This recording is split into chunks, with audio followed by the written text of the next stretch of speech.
Media producers have the power to reach a mass audience. Action. Now, along with this power to influence comes the responsibility to be conscious and careful of how they represent individuals and groups in the society in which we live. Music, film, art, theater, journalism, and advertising hold up mirrors to individuals and communities. These mirrors can be cracked or distorted, and even the very best mirror only shows a sliver of reality. Mirrors can reflect stereotypes and mistaken beliefs that are held by media producers or by dominant society itself.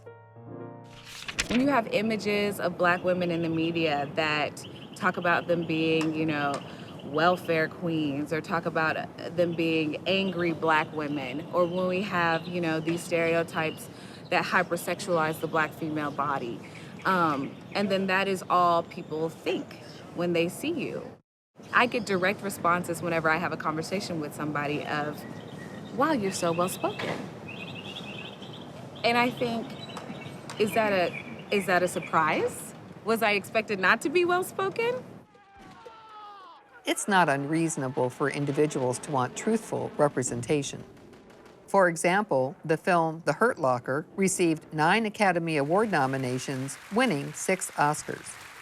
Yet this story of a journalist embedded in an army unit in Iraq drew strong criticism from some war veterans. According to critics who had been fighting in Iraq at the time, the movie showed a soldier getting blown up in a scene that would have called for robotic bomb detonation in real life. And according to another, no soldier would go down an alley in Iraq by himself in 2004 at night. Any individual or group can be presented unfairly, but those most likely to be negatively represented are members of groups who have a history of discrimination.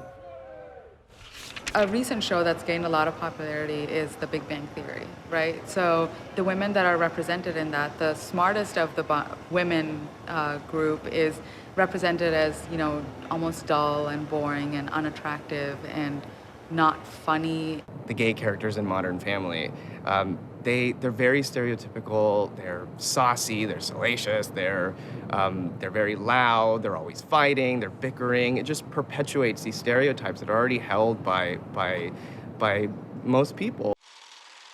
When viewing media or when producing material for a public audience, here are 4 important questions to keep in mind. Is the perspective presented that of dominant society, or is it the perspective of the people within the group? Perspective matters.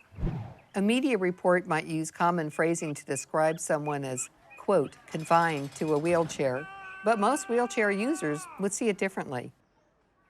Wheelchairs, for many of the people who use them, are symbols of mobility, not confinement.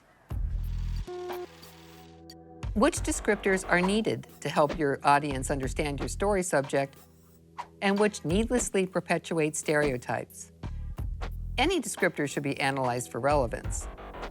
Religion or race may be relevant to an individual's criminal act, but usually it's not.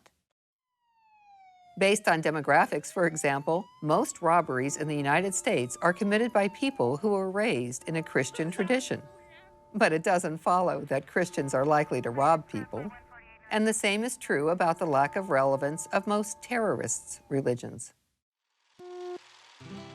Does the representation impede the group's progress toward equality within dominant society? The film Argo won Best Picture in 2012, but was critiqued for the decision to cast a white actor as Latino Tony Mendez. Many critics argued that Argo followed a long tradition of white actors playing Latino characters in film, such as Al Pacino in Scarface, thus denying Latino actors professional opportunities. The last question to consider is who is not captured in the media mirror. Lack of inclusion in media presentation makes it easy to dismiss members of a group in real life.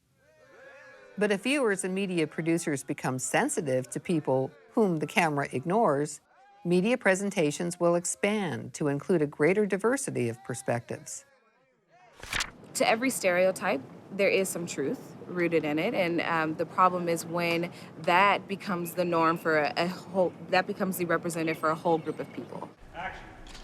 Most people strongly believe that artists and journalists must have freedom of expression, but we also value respecting the beliefs, customs, and cultures of others. By keeping the 4 questions raised here in mind, we can start a dialogue that helps everyone understand the issues with the potential of reducing moral disagreement. In this way, we can promote authentic and inclusive representation and better understand the producer's message when prejudice is purposefully depicted. Things like diversity and cultural responsibility can't just be buzzwords that we put in mission statements.